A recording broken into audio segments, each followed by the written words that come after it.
This is another edition of West Country Producers. We've got Ollie from Devon Days and Holwell Farmhouse, and then Louise, Masterchef finalist. Thank you guys for joining us. Thank you for inviting us in. Yeah. So instead of me butchering it, tell me a little bit about what we're here to talk about, first of all, and also what is keeping you busy at the moment. Would you like to start? No, it's Devon Days. Start. I would say Devon Days, really, if you ask what it is, it's a celebration of the best of in my mind, the best of the Southwest. It's producers, growers, makers, creators. And it's really shared through food, a community, music, workshops, honest conversation. And it's funny, when I was putting this together 3 months ago, which is ridiculous to put a festival together, it was so easy for me to just quickly call who I could rely on, who I know would love to do it with me, because we fostered the most amazing relationships over the last 7 years. And it's, for me, I love watching people be passionate about their products, their services, and that's what gets me up in the morning. It's working with people that have a genuine love for what they do. We've lost so much of the connection with where our food comes from, how things are made. It's so quick and easy to just buy something online. It turns up the next day. You don't know where it's come from, how it's been delivered, who's delivered it. So for me, Devon Days is all about reconnecting, slowing down, understanding your food, where it comes from, and watching the craft around the products that people love making. Yeah. So that's Devon Days. So, you got in contact, you saw some teaser content for West Country Producers. You popped us a message on Instagram and we met up a week later or so. Yeah. And we were like, let's do it. That's amazing, because it perfectly aligns with what we're trying to create with West Country Producers, is really highlighting producers in the West Country and Southwest and all over the region. And Louise, you're a Masterchef finalist, but you're also a West Country producer, aren't you? I am. I run a small farm on Exmoor. We have lots of British native breeds on there.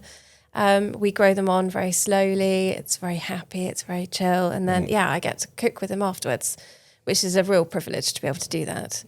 And it was an absolute no-brainer to get involved with Ollie when he asked if I'd be interested in cooking at Devon Days. Can I ask, so what was your relationship before? How did you know each other? We didn't. We didn't. Oh, really? No. We have mutual friend. Lots and lots of friends in common. Okay, and there's a really super wine producer really close to Holwell Farmhouse. And so Nick sort of introduced us. Oh, amazing. Shout out to Nick at Corks and Crew. He just, it was just calling on someone that I have a really lovely relationship with. And I just said, this is what we're creating. And he said, I know just the person. So we met over a glass of wine and I tried to paint the picture with Louise, and it sounded something that you'd be interested in joining us up with. Oh, it makes complete sense. I'm so passionate about the countryside, about what we produce. I'm a blow into the West Country, so I have new eyes and I can see how incredible it is, what we make, the food we grow, the connections people have. I think it's really unique. So to bring it all together is exciting. So Exeter business community is very community driven, and you've spoken a little bit about like producers in the Southwest and West Country really supporting each other and helping each other out, because running any business right now is difficult, but hospitality, producing, agriculture, all of that's really, really difficult. So having people supporting each other is really, really important, really, isn't it? Yeah, I found that, you're on your own all the time and you're treading water, especially with how things are, but you drive through Bampton, which is just on the road where the farm is, and it looks like a lovely, peaceful, quiet little village, but it is a real hustle and bustle. And we were going to do what we call the Bampton Collective, which is just all the business owners, all the independents in Bampton get together once a week or once a month, and we just share goals, share ideas, help each other, because ultimately Holwell is dependent on the local pubs being amazing with great food. It's the activities that are around the farm. So if I can help support them, it only helps create a better environment for our guests that come to the farmhouse. So it's really important. Yeah. So if you thought about, if someone because we spoke a little bit about this. You thinking about doing like, here's me on my first drink and here's me on my last drink, which is a crazy idea. But you're thinking about doing like reaction before being there and then before and after they've attended Devon Days. Yeah. What's your ideal reaction that someone would have, or what do you think people would say after they've been there? I'd love for people to feel calmer, like they slow down over the weekend. They come on the Friday after a busy week of work and they just relax into the weekend. And that they've come away with a genuine... So, for example, we do a Holwell highlight, which is a chef, an author or a musician, and it's an intimate setting of, say, 30 people, 16 to 30 people. And at the end, when you've learned how an author has buried themselves in research and how they create their characters for their story, you come away from an evening of this intimate conversation and you just learn so much, and your eyes are open to how someone's story is and what they do and they love doing in their craft, they put into their product. So for Devon Days, I would love for people to come away feeling like they've really learned people's stories. They've learned how things are made, the love that goes into it. So that's what I'd love people to feel, at least. Having heard how the sort of the weekend is going to progress, I think people will come and they'll arrive and it's the most beautiful setting and they're going to slow down and they're going to sit in nature. There's a lovely lake and you can sit around and you can have a little picnic in the day. And there's all sorts of people to meet, to talk to listen to. And then there's food in the evening. But following that, there's music. So I think it'll be a really beautiful sort of slow down and feel really relaxed, eat supper, and then have a glass of wine and a cocktail and dance the night away. Yeah. So you'll end up feeling really refreshed, really full of joy. It's, it's slow and it's mindful, but it comes to this great ending where everyone's dancing and happy and together. So it's lovely. Yeah, see, that's what I think festivals should be about, because I think for the majority of festivals, whether that's just standard music or even food, they are chaotic. They're busy and nothing about them is relaxing, even though they might be fun. Whereas this just sounds, that sounds absolutely gorgeous. Yeah, I was at the new Jeremy Clarkson's Farm Fest over the weekend. Oh, really? I was doing a speech there, and it was great, but it was chaotic. And I came home and I'd taken my 10-year-old with me and we were exhausted. Yeah, I heard it was unbelievably busy. It was, absolute chaos. But I think this will be quite different. It's, it's sort of, it's not controlled or set out or contrived. It's just very natural. But the things you've got going on, will make you feel. I've tried we've tried to curate. That's the word I was looking for. It is limited, but I suppose with that you get the more intimate setting. It's a curated weekend to allow people to feel, to slow down. Well, that's the thing, you've been selective about it. I mean, so can you tell us about who's attending the festival, what you're going to have there? Who do we have? So we have Louise, we have Miranda from and Carol from the Kitchen Garden Somerset, we have Georgie Everett from the Wild Pear for the cooking and the food.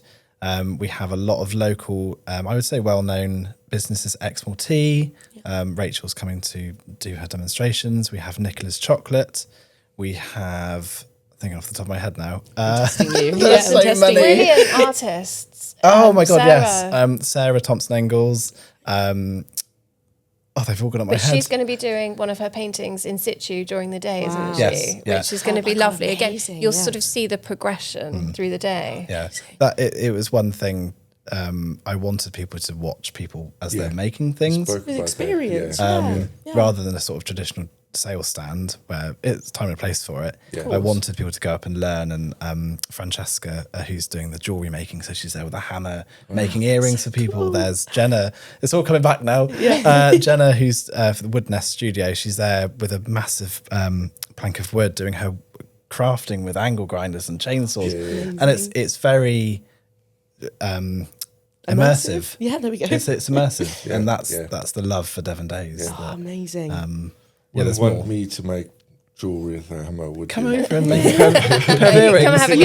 Some earrings, Lou, I think. I mean, it's never too late, is it? No. So what with the food? So you've got the 3 different chefs. What's that going to look like? Because it's not going to be a traditional stand where you're just smashing out burgers, obviously. It's yeah. a lot more elevated. So we have a main stretch tent for the food, and it's limited numbers, limited capacity. We've got a lunch club and a supper club. Amazing. The food is very much on show, with the chefs cooking as you're eating. Amazing. So there's the story of where it's from, why the menu's been put together, the flavours that Louise has chosen.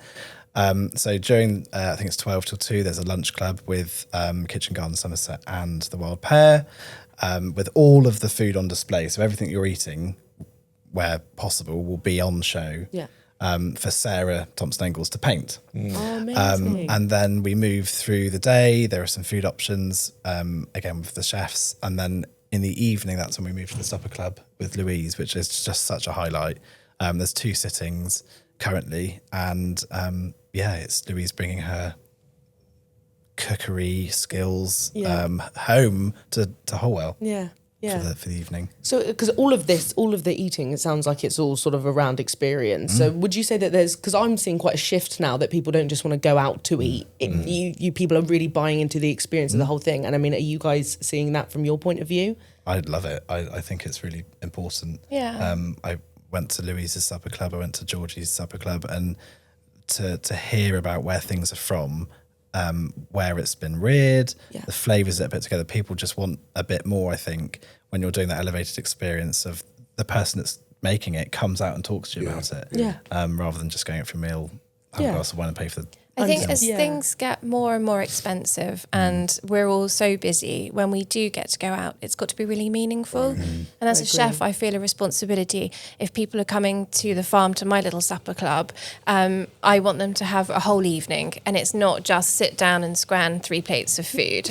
It's a story. So it'll be from home. People will get to speak to me, to talk about it, to speak to each other as well. It's about not going and sitting in silo on little tables of 2. It's about sharing tables. I've had people that have come to one supper club, sat next to another couple, and now they come every month together. So it's a thing that they can share, and it grows. And we want it to be very similar at Devon Days. Yeah. Because with a lot of the content that we've filmed for West Country producers, the real highlight and what people really get from that is founder-led stories, and where does the vision come from? Why have you created this? What are the summer processes you go through? And that people really want to know that, because like you say, things are more expensive these days. And if you're going to buy something produced in the West Country, it's probably going to be slightly more expensive than buying the supermarket variant. But there's real reasons why it is more expensive, why it is better, and those corners haven't been cut either. Yeah, and it makes a difference in people's lives. If everyone wants to shop small, then essentially the prices would come down. And I feel like you just get far better quality if you go straight to the farmer. Obviously, there's a time and a place for a supermarket. People need food quickly, and if you have a big family, it's maybe cheaper. But I think if you can, try and shop as locally as you can, because you're supporting a livelihood. Exactly. You're supporting a family down the road from you. Supporting your neighbours. I think if you buy direct from the producers, and the people in the West Country are really great for this, you can talk to them. And, if people buy meat from us directly from the farm, I can teach them the little recipes and the little tips and tricks that will make one chicken do 5 meals during the week. And then a little bit of stuff and stock for the freezer as well, which you can then add something, eggs and flour that's grown locally, that are laid locally, and there's your pasta, and you use the stock. So it's about that education piece when you get to speak to people directly, whether it's a food producer or a jewellery producer or an artist. There's also a big thing. I saw it with someone that I follow on Instagram of farm washing, and you get the giants doing their marketing and making it the look farm to table thing, fake, but it's not making at it all. look like it's from down the road on a pretty farm, where it's actually from a different country, and it's there. That's what I think we should be. We do it a lot with craft ales as well. That happens a lot. I can't remember what the term was, but a lot of so you'll have a craft ale that launches, does really well, and then they get bought up by some of the bigger guys, and there's a place and time for that, like you say. But then it looks like a craft ale, but it's not. It's very similar to their bigger brands, basically. Yeah. You spoke about having contact with some of your customers. Agriculture is going through a big shift, and it's very difficult for farmers to make a good profit. But you also see there's loads of farms around the area. You see a lot of farmers actually selling direct to people because they've got overstock quite often, and obviously that gives them a better yield.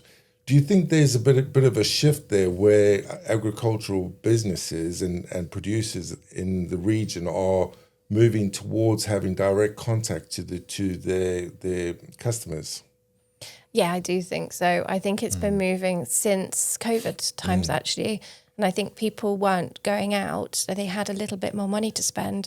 They were going directly to the farmers and buying meat and creating meals at home with better produce. And I think thankfully that's carried on.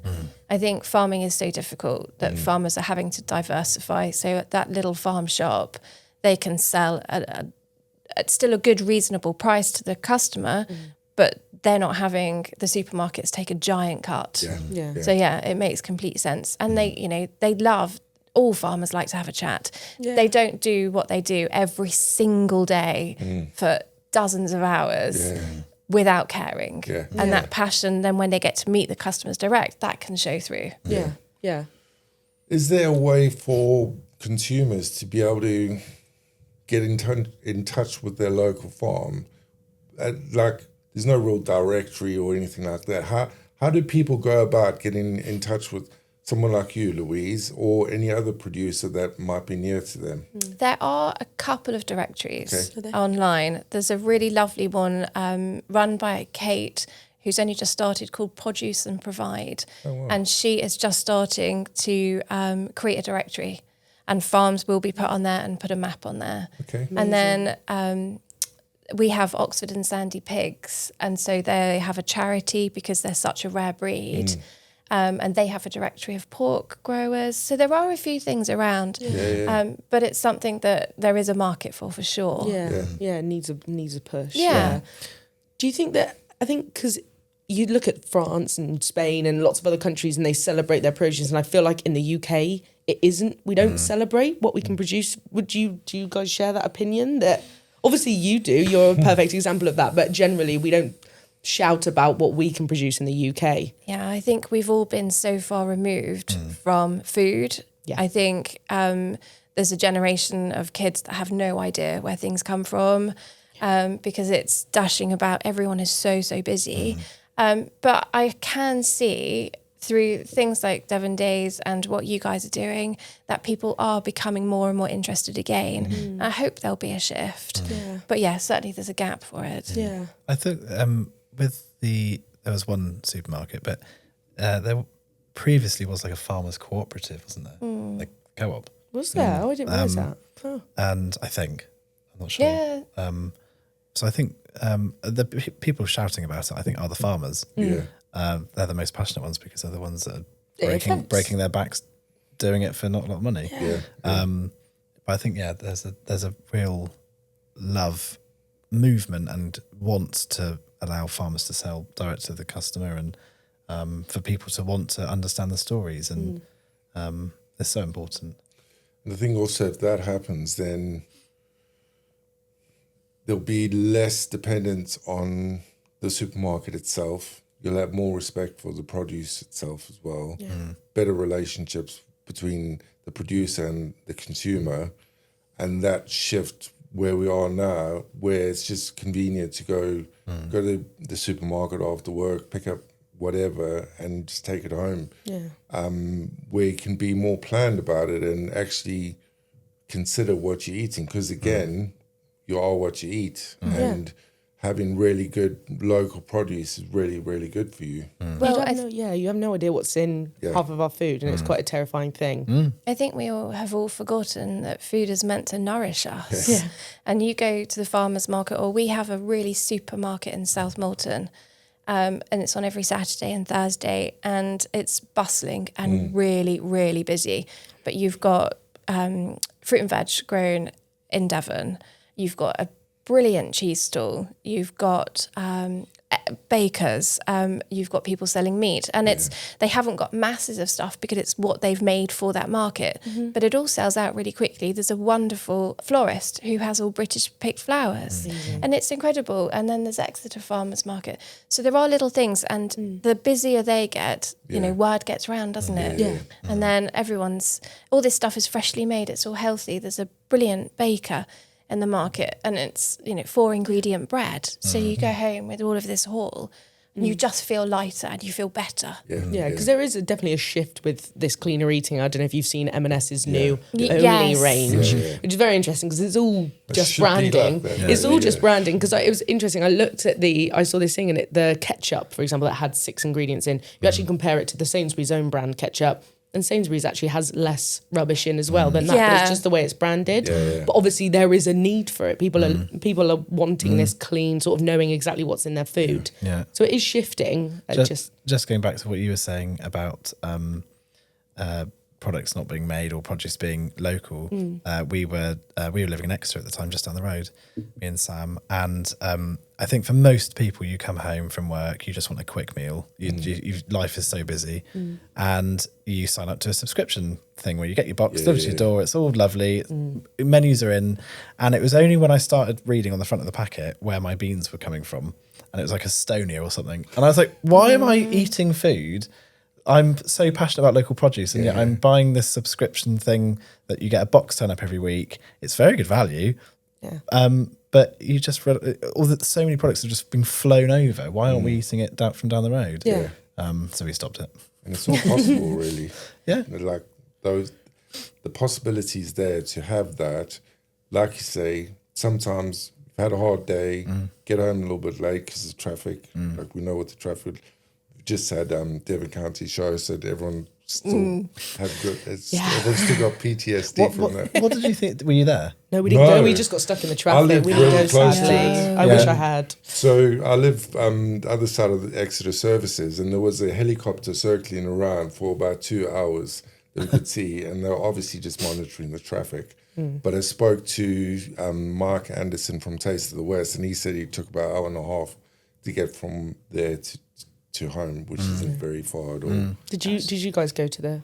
No, I was up country at Clarkson's, whatnot. Oh, of course, that's much bigger and better. No offense to Devon County Show, because I do love it. No, I do love it usually. Yeah, there was one thing that we noticed, but me and Sam went on Saturday, and you.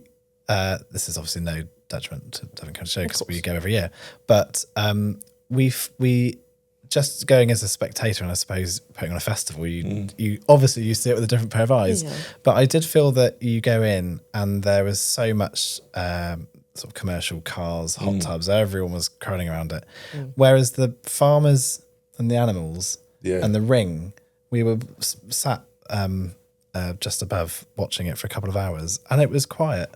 And I thought it was a shame that the whole point of the Devon County Show with the animals and the best in show and everything, it was quiet. The only people that were around the ring were the people that had the animals. And I thought, why aren't we shouting more about the best in breed, best producer? And these people spend so much time, love and effort in their animals. I just something I noticed that everyone's eating and I suppose buying a hot tub. It goes back to the previous point that we've lost touch with that, haven't we, as consumers? Because you buy a packet from the supermarket or wherever, and you don't know how it's been produced. You don't know where it comes from. You just eat it because it's easy, really. Yeah, and they're making more delicious things now. You know, supermarkets, they're upping their game time and time again. But I do also think that like education around making your own food is improving, and it's like buying from people like you were saying about that chicken. You could show them how to do 5 different things with it, as well as have stock, and then that whole sort of argument about having quick food kind of goes out the window. Because if you actually a little bit more planned about it and a little bit more considered, you can actually sort yourself out for the week, even if you do need something quickly. Yeah, I mean, one of the things that really gets me is that people will say, I'm just having a quick healthy supper. Toast, avocado, eggs. Okay, the avocado is weeks old and it has been flown hundreds of thousands of miles across the world. If you were to get sourdough from your market, from your local baker, it freezes beautifully and you put it straight into the toaster. You then get some peas British grown peas, they boil in 2 seconds, don't they? Out of the freezer. Yeah. They're as good for you. They are higher in protein. They are local. They've got more fibre than avocado. And then you top it with some eggs that everyone's got an egg grower locally. And there you go. It's 5 minutes and it's done and it's all British. Yeah, and it's all been grown here. Yeah, see, it's little things like that. It just makes such a difference. I thought I'm going to go home and make that. It sounds lovely. I thought it was really... Lottie's lunch. That's the next recipe. Recipes It's going in the book. I thought it was, when you think back when Jamie Oliver did his school meals and education, and I think that's one thing that we are lacking is what you say is easy meals for, and it's education. It's getting that in the door for families that want an easy meal but don't have a lot to spend, but they can do something. And I think it starts from school, doesn't it? It's allowing people to know what the options are. So I wish that someone else would bring out another book and just really push for that healthy eating. But there's a shift, but it's not. I don't think it's happening quickly enough. Yeah. So tell us about Devon Days. When is it? How did people get involved? So it's on Friday the 31st of July over to Sunday the 2nd of August. It's on Instagram, it's online on our website, and it's growing every day. We're adding someone, a producer or a story every day. I'm excited. I think you're coming. Yes. You're coming. Yeah, we have a donated Defender from Exmoor trim. Oh, nice. Cool. And I was hoping that we could do the podcast in the Land Rover. Oh, cool. So we have these microphones in the driver's seat and the passenger seat. Yeah. And we can get people talking, all beautifully decorated, but we could get people talking, ticket holders, suppliers, and really share the story. Yeah. I can't say no now, can I? We've been filmed, so it's on record. It's good tactic. Excellent negotiation. I'm going to use that one, Sorry to put you on that seat. No, we definitely will come in, that'd be really cool. I'm teasing you. Good. Yeah. So how come you started Devon Days Festival? What's your sort of story, Ollie? I was talking about this to a friend the other day. We're not really putting on a festival to put on a festival for the sake of putting one on. Yeah. It's really it's a collection of everything that we've done so far over the last 7 years. Those smaller whole world highlight events where it's a chef, an author or a musician. And it's a collective of my childhood. It's having the most amazing home cooked food with birthdays and Christmas. It's just very fortunate to have that made by family members, mums, sisters, aunties, growing up in the countryside on Dad's farm, and it's wanting to share that with other people, allowing them to come to the whole world, which feels like home to me and what Dad's farm felt. And it's again those relationships that we've fostered over the last 7 years, highlighting them, supporting them. There's a mutual love for them supporting us and us them, and that's Devon Days. There's a real love to put the event on. It's creative. I'm so inspired by amazing local people. That's why I wake up and I love doing what I do, because you're blown away by the love that people feel when they talk to you about what they do. It's lovely. I think you are missing one thing. That you've talked about everything, but you're so sort of humble. No, when we first spoke about it, you said you were really passionate about women. Getting women involved, and the fact that we've got 3 women chefs. So as chefs, we've talked about how we want it to be. We want it to be really open. We want people to come and talk to us as we cook. There is no yelling and throwing knives and, the swearing. Typical chef. Yeah, because that's not how any of us work in reality.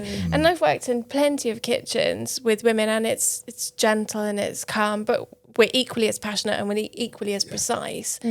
But Ollie's worked really hard to find the best women in Devon, Somerset and Exmoor who are founders, who are producers. And that's really exciting. Yeah. Most of my circle, my network are women. Just growing up, I've just had so many amazing, strong women around me. And I think that's just been reflected with Devon Days. Yeah. The wellness side, all women, chefs, women. All of the creative people, I think, it's all women. So I've just created this bubble. And it's wonderful. I love it. I'm so passionate about it. It's incredible to feel so supported. Yeah. You're celebrating so many different things right now. This is just, amazing. Yeah. Thanks So for what? Because you're doing the charity as well. That's run by a lady as well. Yeah. Is that right? So tell us about the charity. She's awesome. Dr. Karen Stead-Dexter. She is a scientist and animalist. And she has 20 odd acres just outside of Wellington. And you get out of the car and it's just bird songs, squirrels, wildlife. Honestly, Imagine it's her like humming. Snow White right now, and they're following on It behind is. her. It's humming with life. Basket. And for me, I think with any event, we've always supported like the local school or the PTFA. But I wanted to so many amazing charities in Devon, Somerset, and Exmoor. But I had to pick one that I thought, what has Holwell given me that I feel that I can share with other people? Again, it's the same with Devon Days. And her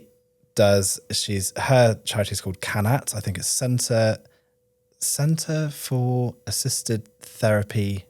No, Centre Assisted Nature and Assisted Therapy, I think. But she works with birds of prey. She's got owls, barn owls, buzzards, everything.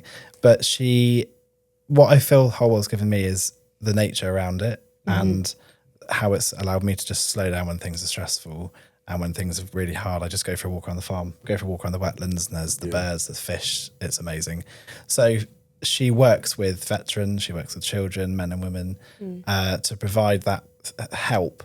So for me, it was really important to select someone or something that Holwell's just helped. Yeah, it's interesting you say that, because I think for me, like going outside and seeing nature, and it really puts things into perspective. And that's why I think I've got into birding, because I realised that I needed to get outside just for my own happiness. And then you start noticing these little things. And then once you start noticing different animals, different types of trees and things, you start having these little glimmers of joy throughout your day, in your daily life, and you're looking out for these little things. And it's actually just being more connected with nature has benefited me massively. And I think a lot more people are realising that. There's a disconnect. Yeah, there really is.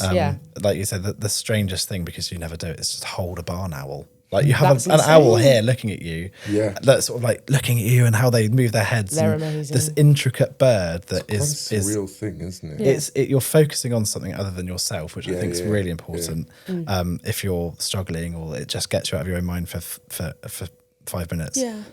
So she'll be there flying her birds and doing her wellness part. Come along. Honestly, I will be there. I really can't wait. Yeah, I'd love to see a barn owl. I've never seen one in real life. Yeah, it was a hold one. And we to have go one for a in walk. our shed. Will I be able to? Oh, really? Yeah, we have a breeding pair in one of our barns. It's amazing. Oh my gosh, that must be amazing, because do you occasionally just see their little face pop up in the window? We'll wake up, my daughter, who's 10, we'll wake her up and grab her out of bed if the barn owl's hunting and we hear it. See, what an amazing way to start her day as well. See, Yeah. that's It's what you fantastic. say. We moved down here because I'd been unwell and was in a terrible state. And just gradually, by getting up in the morning and being outside and then getting the animals and walking around, and it changed me completely as a person. Yeah. So in closing, if you could, in a couple of sentences, why should someone come to Devon Days? You go on. You go first. No pressure. You should come to Devon Days because life is very fast, and it's the perfect opportunity to slow down, to heal, to meet people, to see what incredible things are still produced, because everyone buys off the internet. We go to the supermarket and, we don't get to touch and feel, understand, talk to people. It's going to be great. And the food is going to be delicious as well. 3 sentences. Come and taste the forgotten flavours, re-socialise your senses, and meet the creative crafters. Amazing. Gorgeous. Love that. Did you have that planned? Did you have that planned? Well remembered. I didn't have that planned, but just those little fantastic. snippets. But that is, I sat down with Abby the other day, one of the wellness practitioners, and the best thing was to write down everything that you think of Devon Days, and those words just came up. Beautifully put. Yeah. Amazing. Thank you both. Thank you. Thank you so much. Fantastic. That So was interesting. I lovely. could have talked forever then.